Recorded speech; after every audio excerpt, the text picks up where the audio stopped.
کەی دەسی ماسی دەرهەمە و هەتای وێڕی بۆ منێ وەرهەمە و هۆی گوڵێ جووتێکەوشی ڕەش هەژدە قەرانی هەویش بۆ ئامین بیوە بۆ کاوەنی هەویش بۆ ئامین بیوە بۆ کاوەنی نەقەلی نەقاڵا و نەمەلی نەسۆنە و هیچیان نازانن دەردی دڵ چۆنە و هۆی گوڵێ من چوون بۆ هەوشار وەنیازی قەدیم نەم دیارەکەی شیرین و نەوەجیمە. قەمچووغە گوندێکی قەزایی بیجارە لە ناو جوگرافیا و خاکی کوردستاندایە، بەڵام ناوی گوندەکە و بەشێکی زۆری دانیشتوانەکەی تورک زمانن. لەوێ لەگەڵ کوردە گەڕووسەکاندا پێکەوە ئاوەدانی و گوزەرانێکی سادەیان بە گوندنشینان بەخشیوە. ئەوانەی کوردن لە کاتی ئاخافتن و قسەکردندا وشەی فارسی و تورکی بەکاردەهێنن، بەڵام هێشتا کوردبوون لە هەست و ڕۆحیاندا تەرزیدا کوتیوە و شانازی پێوە دەکەن. بەپێی دوایین سەرژمێری ژمارەی دانیشتوانی ئەم گوندە 285 کەسە و 86 ماڵیشی تێدایە. دانیشتوانەکەی لە ڕەگەزی تورک و کوردن. پیشەیان ئاژەڵداری و کشت و کاڵکردنە. یەکێکە لەو گوندانەی ڕێژەی بێکاری تیایدا سفرە و هیچ بێکارێکی تێدا نییە. روستای قەمچووغە از توابع بخش کۆرانی شهرستان بیجار استان کوردستان هست. بەرزبوونەوەی ژمارەی دانیشتوانی ئەم گوندە بە شێوەیەکی پلەپلەیی لە زیادبووندایە، هەروەها کۆچی پێچەوانە ئەنجام دەدرێت. لە ڕووی جوگرافیاوە کەوتۆتە ناوچەیەکی کوێستانی و ئاوهەوایەکی ساردیشی هەیە. خەڵکی ئەم گوندە بە زمانی تورکی قسە دەکەن.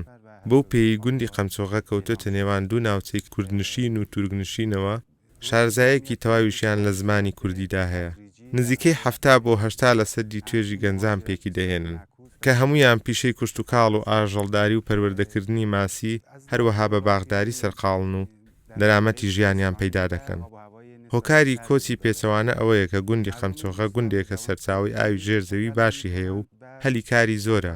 ئەمە ژوای کردووە کە زۆربەی ئەو کەسانەی کۆچیان کردو بۆ شارەکانی دەوروبەر بگەڕێنەوە بۆ گوندەکە، لێرە کاری بیناسازی بکەن و هەلی کار بڕەخسێنن. ناوی قەمچووغە لە زمانی تورکیدا بە مانای تاشەبەردی بەرز و دۆڵی شاهین کە لە نزیک گوندی قەمچووغە وەرگیراوە. مێژووی گوندی قەمچووغە بە لەبەرچاوگرتنی دۆڵی شاهان چاوەڕێ دەکرێت کە مێژوویەکی کۆنی هەبێت. لە ئێستادا زانیاری تەواو لەبارەی مێژووی ئەم گوندە لەبەردەست نییە. اطلاعات کافی در مورد قدمت این روستا در اختیار ما نیست.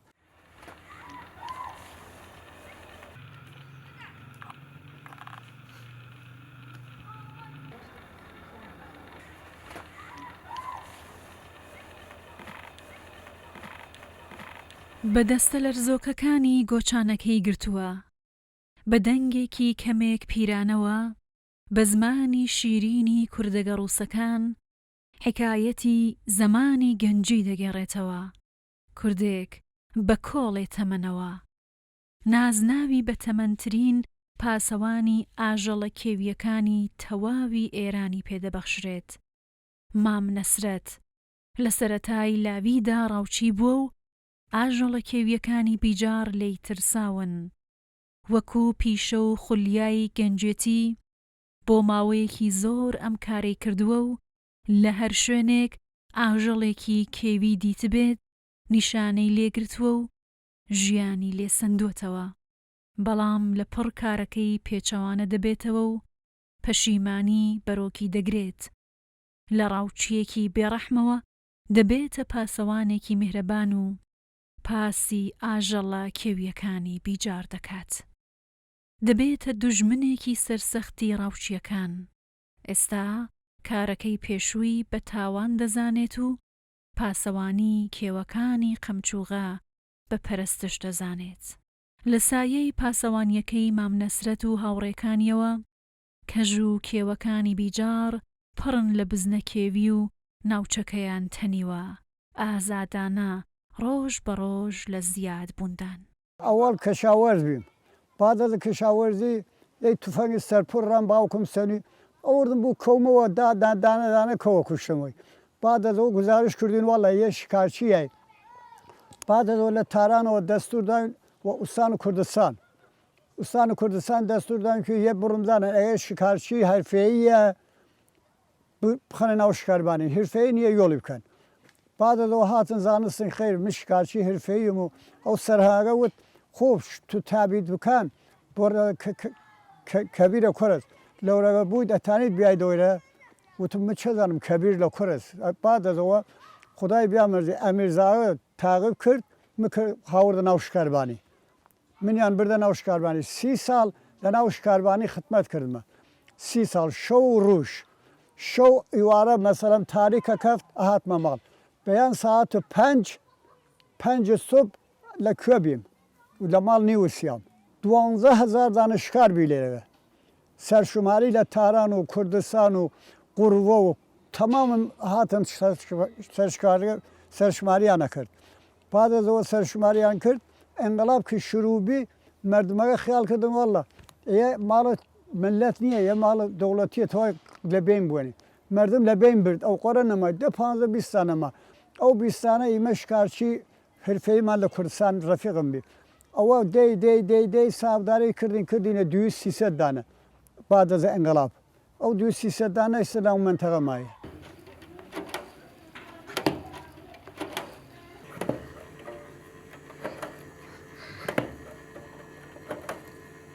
هەڵوێستە جوانەکەی ناوبراو کاریگەری لەسەر خانەوادەکەی جێهێشتووە و لە ناو پیشەی هاوژینەکەیدا ڕەنگی داوەتەوە. هاوژینەکەی سەرقاڵی دروستکردنی تابلۆ فەرشە و وێنەی بزنەکێوی لە نەخشی سەرفەرشەکەیدا چنیوە و وەکو پێزانینێک بۆ ژینگە و ماندووبوونی هاوسەرەکەی ئەو کارەی ئەنجام داوە. کانشکام گشتی خۆم ئەرێ ئەفسانە دوتو گەورام خۆم قاڵی بافی یاددەم خۆم قاڵی دنم گەلەمچە دنم چەندەنە خۆم قاڵی چینیمە هەم یەی دوتو کانیشکیم هەست فەرزانە بەخشی خانی ئەوەش یاددەم بەزی مەسەڵەن بەلەنەوە قاڵی بافی لایمە یادگرین خۆمش پولمولیش دەستنووس چتەش نیسەنی من وتم ئەیب ناکەی سەوابە بۆ یاد بگری ئەس دانەدانە مەسەڵەن قاڵیکان گەلمچەکان گەلمکان ئەرێ خۆیان ئەرێ فروشنە ولی من چەندە نەفرەتم بازاریش ئوجرە نییە قاڵی تابلۆ فەرش زەرینیم 9 متری دووسی قاڵی گۆلدان چینی من ڤەنیەکات نەخشی چەندانە 17 دانە نەخشە دیرم هەر نەخشەی یەدانە دودانە چینی من ڕەنگەی وەڵە گشتی ڕەنگی گیاهیە گیاهیە بەزی ئومەوغەکی نەستاجیبی وەلی ئەیمە گیاهیە کورکە بەنانی کورکە خەیلی گیرانە کیلو 160-170 بی ئەیمە خەیلی گیرانە و بیە قبلا خیلی خاص بی ئەیمە گیرانە و بیە بەنە گرانە وەلی قالیە ئەرزانە ئام وەقەرە زەحمەت کشیە زەحمەتی زايد وغرام زحمة الشيء وشميت ودردي لي مالي من درت يملي خميت ودردي لي مالي من درت يملي خمي بيسمر يا ليلي قەڵای قەمچووغە یەکێکە لە دێرینترین شوێنەوارە مێژوویەکانی ئێران. مێژووەکەی بۆ 3000 ساڵ پێش زاین دەگەڕێتەوە و شارستانیەتی سۆمەری دەگەڕێتەوە. ئەم قەڵایە لە جوگرافیای کوردستانی ڕۆژهەڵاتدا هەڵکەوتووە. دەکەوێتە گوندی قەمچووغەی سەر بە قەزای بیجار و پارێزگای سنەوە. ئەم قەڵایە پانتاییەکی فراوان و بەرزیەکی سەرنجڕاکێشی هەیە. لە یەک کاتدا جێگەی نیشتەجێبوون و بنیادنانی شارستانیەت بووە و ڕووبەری نیشتەجێبوونەکەی 5,000 مەتر چوارگۆشەیە. هاوکات لە سەردەمی خۆیدا قەڵایەکی سەختی بەرگری و سەربازی بووە. لە چەندین دەروازەی قایم و محکەمەوە پاسەوانی کراوە و قوولەی چاودێری تێدا دروست کراوە. قەڵاکەی 200 متر بەرز بووە و بۆ پارێزگاری لە شارەکە و شارستانیەتەکەی بەکار هاتووە. گرنگترین سەرچاوەکانی گوزەران و ئابووری خەڵکەکەی ڕاوشکار و کشت و کاڵکردن بووە. سەرچاوەکانی مێژوو باس لەوە دەکەن گۆتی و لۆلۆیەکان لێرە ژیاون. پاشاکەیان ناوی ئایتۆس بووە. لە ناو ئەم قەڵایەدا حکومڕانی کردووە و هەروەها تابلۆیەکی نووسراویش لەم قەڵایەدا دۆزراوەتەوە کە بە خەتی هێرۆگلیفی سۆمەریەکان لەسەری نووسراوە و لەم ڕێگەیەوە توانیویانە مێژووی قەڵاکە دیاری بکەن. قەڵعەیە قەمچووغە یا قەڵعەوە دژ تەفکیک و خود قەڵعە ساکنین یا پادشاهان یا حکامی کە لەودا زندگی دەکردن و دژ نگهبانانی کە لەناو بورجی کە لەودا قەراردیری بورج و باڕووی کە قەراردیری دیوارەکانی لە لاشە سەنگەلە تقریبا بعضی قسمەتانیش تەراشیدە شده است و ارتفاعی تا 200 متره و محدوده خود قلعه قەمچووغە 5000 متر مربع که احتیاج و کاوشگل عظیم دیری. قلعه قەمچووغە یا قلعه و دژ مهمترین نکته لبحث تاریخی و امپیریکی میشوند. اصطلاح امپیریک انسان تاریخی و فلسفیه که چه ضرورتی داشتیه انسان لودار زندگی بکی ناو یک فضا و یک دره‌ای که پوشش گیاهی، تغذیه، شکار ماهی گشکی فراهم بیاد. درسته یعنی دلیل و علت و شرط لازم هست و کافی نیه. انسان تاریخی و فلسفی که من اصطلاحاً اشاره کم وی موضوع ضرورت هر زندگی است. اما قبل از اینکه بیایم بحث اوکیم للحاظ بومی شناسی و اصطلاحاً آمیزشی که لو قلعه و منطقه صورت گرتیه نشان ده که امرا یا دره پادشاهان یا حاکمان قلعه قەمچووغە ارتباط وسیع و اقوامی که لودا زندگی کردن داشتیه و این نکته جنبه تاریخی محکمی نیری ولی لناو افواه لناو زوان محلی لناو اصطلاحاً سینه و سینه محلی گیه امروز که آیتوس سرداری بیه لوداغه آیتوس ارتباطی داشتیه سردار اوداغه بیه و ارتباطی که ور محلی داشتی دوچار یک نوع ازدواجگلی بیین حالا چه نوع ازدواجی بالاخره آمیزش محلی داشتیگن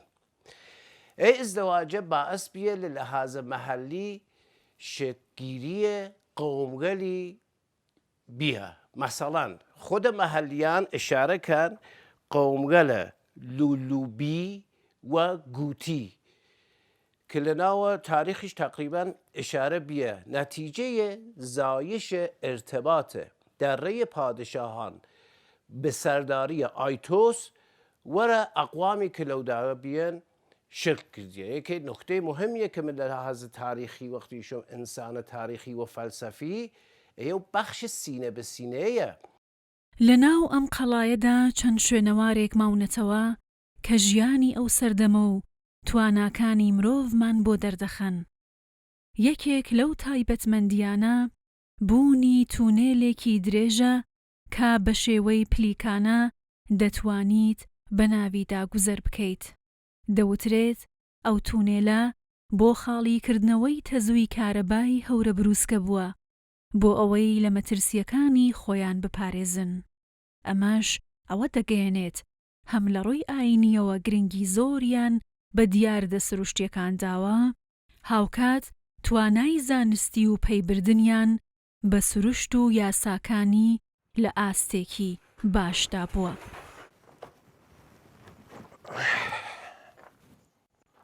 ئەم قسمەت لە قەلەوەیشون چلپل لە زەمانە لە قەدیم لایەکە لەو تەرەفە قەلەوەی سەم دەستڕسی داشتوین 40 دانە پلە هەفاری کردوون. ژنس سەنگانەی منتەقەوە سوورەتە ئاکیە. تا حدودی کەندەکاری سەختە وەلی خۆب ئەو کەندەکاری کە اتفاق کەفتیە لێرە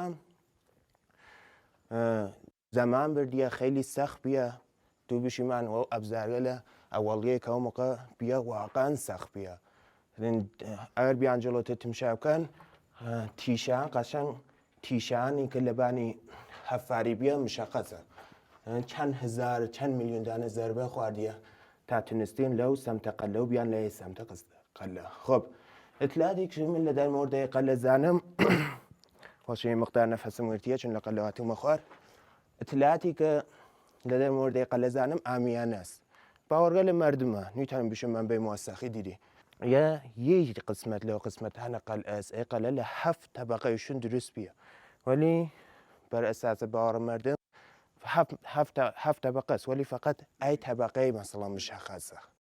لە ناو ئەم قەڵایەدا چەندین چاڵی گەورە بۆ گلدانەوەی ئاو هەڵکەندراون بە نەخشێکی ئەندازەیی و سەرنجڕاکێش بە بەرد و خشت و قسڵ هەڵچنراون. بۆ ماوەیەکی درێژ ئاویان تێدا ماوەتەوە و سوودیان لێوەرگرتووە. ئەمەش گرنگی خۆی هەیە و لێکدانەوەی زۆر هەڵدەگرێت. هەروتۆری کە وتیمان ئەی قەلەیە قەلەی نظامی بیە.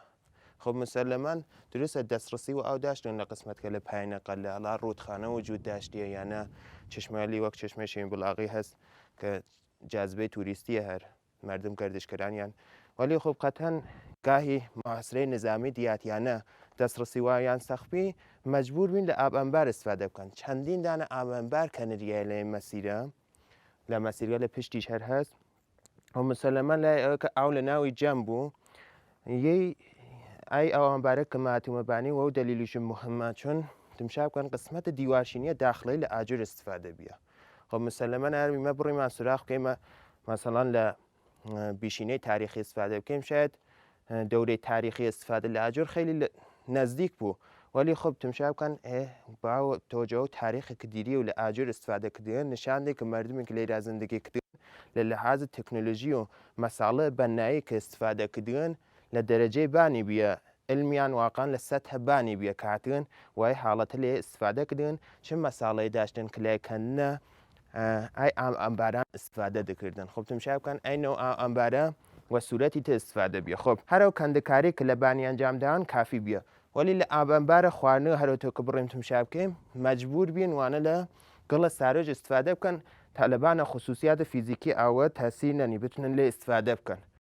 هەر لەناو ئەم قەڵایەدا شوێنی خواپەرستی و ئاینداری هەبووە و لەوێوە دەستور و بڕیارە ئاینیەکان دەرچوون. ڕێو ڕەسم و نەریتە ئاینیەکانی خۆیان لە ناو قەڵاکەدا ئەنجامداوە و لە ژێر چاودێری ئەمنی توندا پارێزگاریان لێکراوە.